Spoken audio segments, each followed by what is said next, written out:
Hello viewers, welcome back to my another video. In today's video, I will show you how to lock iPhone with double tap without jailbreak or any software or any third-party app. So let's start the video. What you have to do is, first you have to go to Settings app on your iPhone.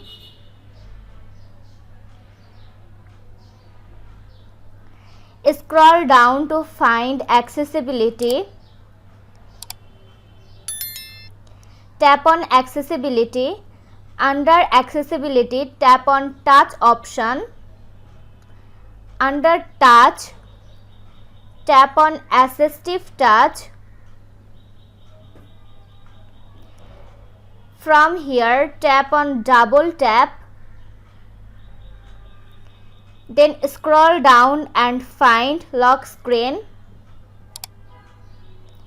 From here, select Lock Screen. Now double tap on the accessory patch and your phone will be locked.